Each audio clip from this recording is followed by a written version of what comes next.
আল্লাহ বলেছেন ফাইন্না মাল উসরি ইউসরা, কষ্টের পরেই আছে সুখ। কষ্টের পরেই আছে সুখ। আমাদের জীবনে সুখ বেশি, কষ্ট কম। কয়দিন না খেয়েছিলাম, কয়দিন বিপদে পড়ছি, কয়দিন ডাকাইতে ধরছে, এক মাসের মধ্যে অসুস্থ থাকি কয়দিন আর সুস্থ থাকি কয়দিন, এটা হিসাব করে না। অসুস্থ যে ছিল খালি এটা খেয়াল রাখে, আছে না নাই?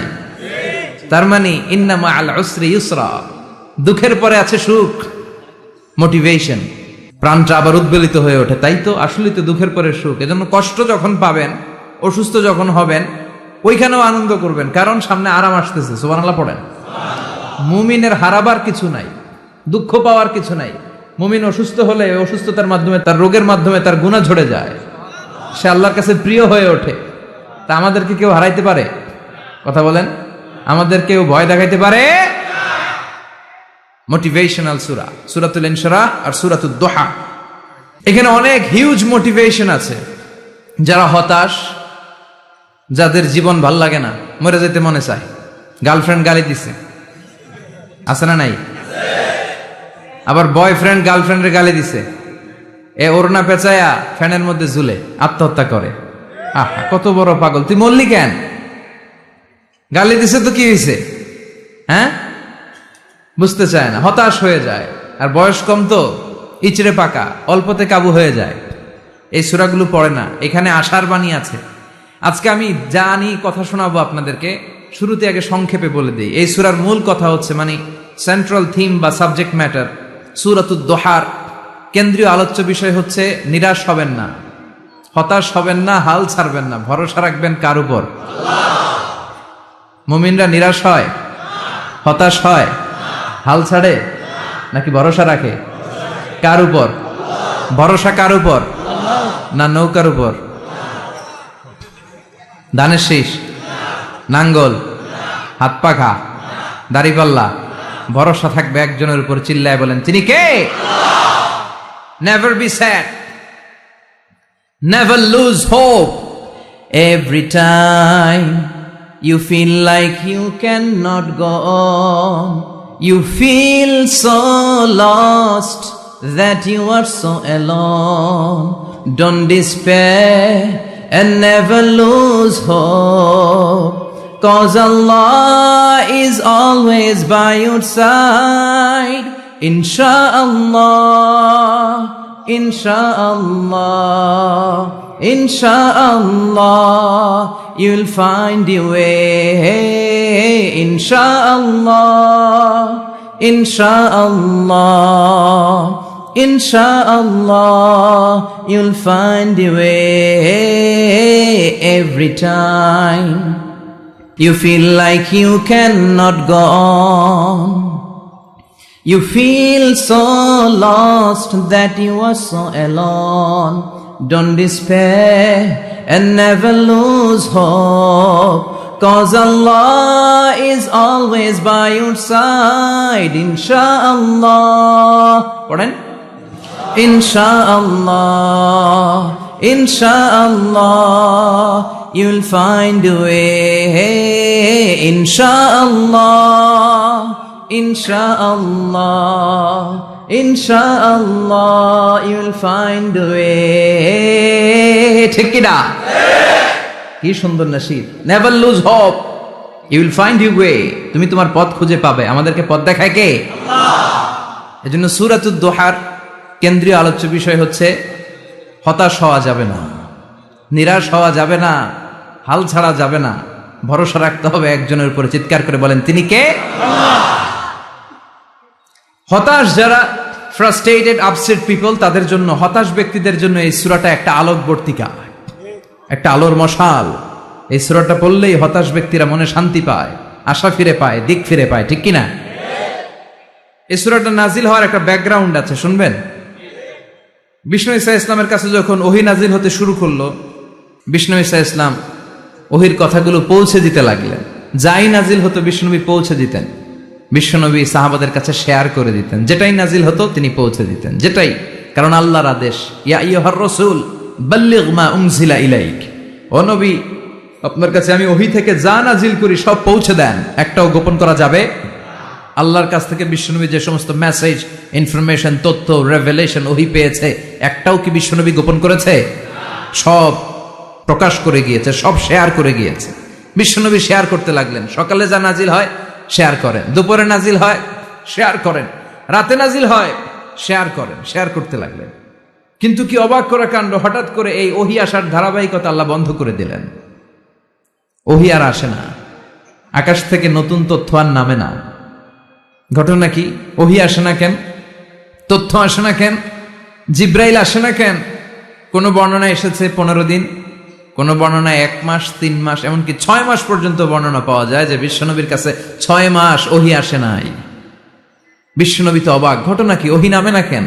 আর ওহী না আসলে তো বিশ্বনবী শেয়ার করতে পারে না।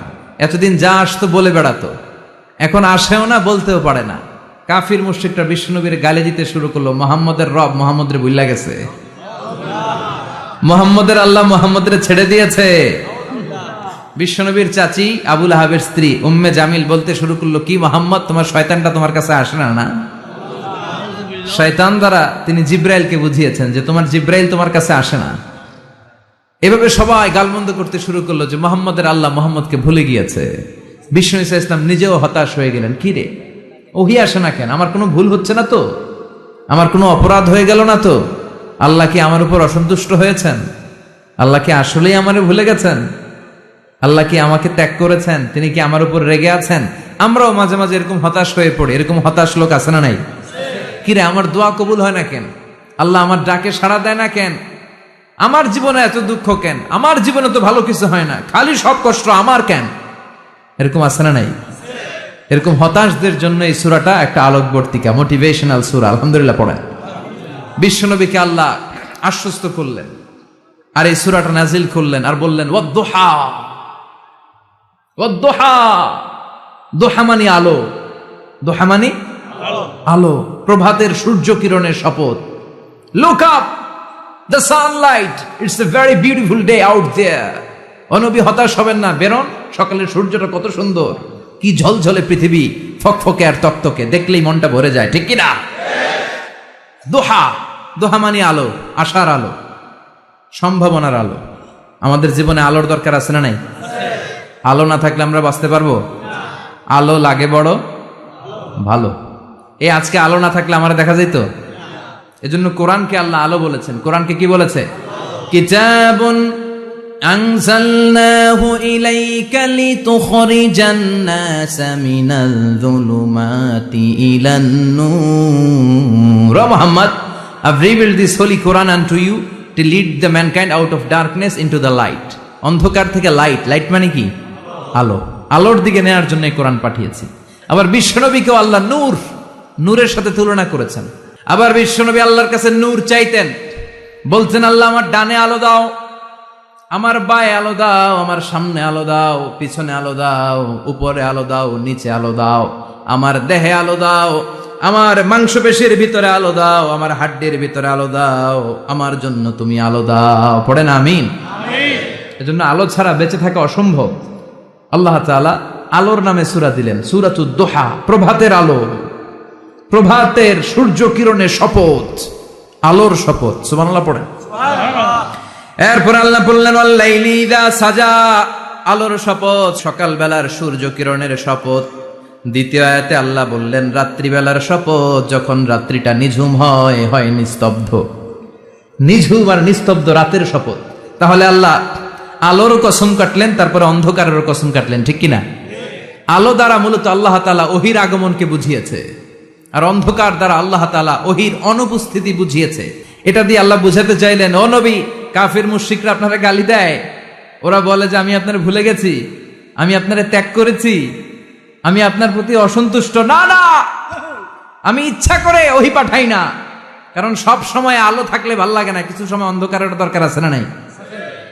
বুঝে শুনে উত্তর দিয়ে। 24 ঘন্টা আলো, 365 দিন খালি আলো আলো আরো আলো।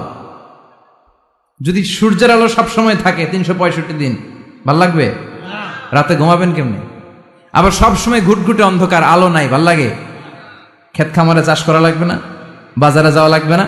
তার মানে আলোরও দরকার আছে, অন্ধকারেরও দরকার আছে। এটা দিয়ে আল্লাহ বুঝাতে চাইলেন নবী ওহী নাজিল করা যেমনি দরকার আছে, মাঝে মাঝে ওহী বন্ধ রাইখা আপনারে বিশ্রাম দেওয়ারও দরকার আছে। চিৎকার করে পড়েন আল্লাহু আকবার। এজন্য আল্লাহ বললেন ওয়াদ-দুহা ওয়াল-লাইলি ইযা সাজা মা ওয়াদ্দা'আকা রাব্বুকা ওয়া মা ক্বালা ওয়ালাল আখিরাতু খায়রুল লাকা মিনাল উলা। সুবহানাল্লাহ পড়েন। ও নবী, প্রভাতের সূর্য কিরণের শপথ, নিঝুম নিস্তব্ধ রাত্রিবেলার শপথ, আলো আর অন্ধকারের শপথ করে আমি বললাম আপনার প্রভু আপনারে ভুলে যায় নাই, আপনার উপর অসন্তুষ্ট হয় নাই। আমি আল্লাহ ইচ্ছা করে ওহী বন্ধ রেখেছি, কারণ ওহীর একটা পাওয়ার আছে। বারবার ওহী রিসিভ করলে আপনার স্নায়ু এটা সহ্য করতে পারবে না, আপনার দেহ এটারে বরদাস্ত করতে পারবে না। নবী, আমি আপনার প্রতি এত রহম দিল, এত ভালোবাসি, বারবার ওহী নিতে নিতে আপনার যে কষ্ট হয়, এই কষ্টটা আমার আল্লাহর সহ্য হয় না। এজন্য আমি আল্লাহ ইচ্ছা করে কিছুদিন ওহী বন্ধ রাখছি। সুবহানাল্লাহ পড়েন। তার মানে এই নয় যে আমি আপনারে ভুলে গিয়েছি, আমি আপনারে ছেড়ে দিয়েছি। আরে নবী, আমি তো আমার নামের সাথে আপনার নামকে জুড়ে দিয়েছি। লা ইলাহা ইল্লাল্লাহ মুহাম্মাদুর রাসূলুল্লাহ। যেখানে আমার আল্লাহর নাম সেখানেই বিশ্ব নবীর নাম আছে না নাই? আজান যখন দেই আল্লাহু আকবারের পরে বিশ্ব নবীর নাম আছে না নাই? একামতে আছে না নাই?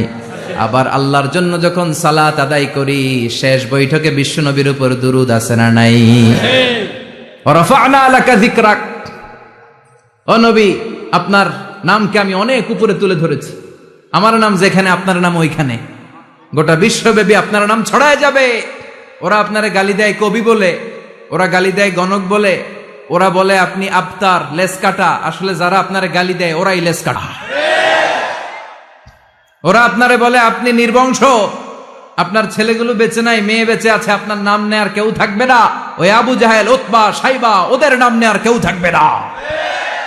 আপনি লেস কাটা নন, আপনি নির্বংশ নন। ইন্না শানিয়াকা, চিল্লায় বলেন ইন্না শানিয়াকা। যারা আপনারে গালি দেয়, যারা আপনারা নিয়ে কটু কথা বলে, ওরাই লেস কাটা, ওরাই নির্বংশ।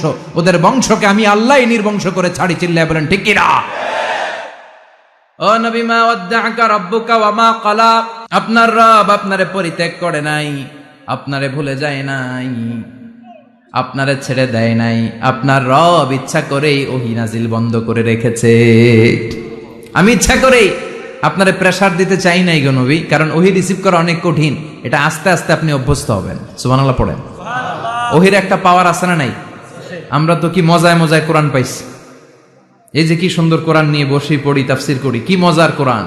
আহা, এই কোরআনটা রিসিভ করতে যে বিশ্বনবীর কত কষ্ট হয়েছে। এই কোরআনকে আল্লাহ বলেছেন এটা কাউলান সাকিলা, very heavy and weighty word. এটা অনেক ওজনওয়ালা কথা। ইন্না সানুলকি আলাইকা কাউলান, এটার অনেক ওজন। এই কোরআনটা যদি পাহাড়ের উপরে নাজিল করা হতো, পাহাড়গুলো দুমড়ে মুচড়ে ভেঙে টুকরো টুকরো হয়ে খান খান হয়ে যেত। ঠিক কিনা? এত কঠিন বানিয়ে এটা। ও নবী, আমি আলোর সাথে ওহীর মিল ঘটিয়েছি, আলো দিয়ে ওহীকে বুঝিয়েছি। সূর্যের যেমনি কিরণ আছে, তেজ আছে, এই ওহীরও একটা তেজ আছে। এই তেজ, এই কিরণ আপনি সবসময় সহ্য করতে পারবেন না। এজন্য আমি ইচ্ছা করে কিছুদিন ওহী নাজিল করা বন্ধ করে রেখেছি। সুবহানাল্লাহ পড়েন। ইচ্ছে করে আমি নাজিল করি নাই। সব সময় নাজিল হলে আপনার ভাল লাগতো না। বুখারীর বর্ণনা, মা আয়েশা বলতেন শীতের রাতে, কনকনে মাঘ মাসের শীতের রাতে যখন বিশ্বনবীর উপর কোরআনের আয়াত নাজিল হতো, বিশ্বনবী ঘেমে ঘেমে একাকার হয়ে যেতেন। হাত্তা লা ইয়াতাফাসসাদু জাবিনুহু আরাকান, বিশ্বনবীর দাড়ি আর থুতনি বেয়ে ঝরঝর করে পানি পড়তো। আমরা কম্বল গায়ে দিয়ে থাকি আর বিশ্বনবী ঘামে। সুবহানাল্লাহ কইবেন না? এটা কাউলান সাকিলা, অনেক ওজনওয়ালা কথা। আবার বিশ্বনবী যখন ওটের উপরে বসে থাকা অবস্থায় কোরআনের আয়াত নাজিল হতো, ওটের বুকটা মুহূর্তের মধ্যে বালুর মধ্যে, জমিনের মধ্যে লেগে যেত। ঘোড়ায় চড়া অবস্থায় বিশ্বনবীর কাছে যখন কোরআন নাজিল হতো, ঘোড়ার পা গুলো মরুভূমির বালুতে দেবে যেত। মাঝে মাঝে বিশ্বনবী সাহাবাদের রানের উপরে, পায়ের উপরে মাথা দিয়ে শুয়ে পড়তেন, ক্লান্ত শ্রান্ত।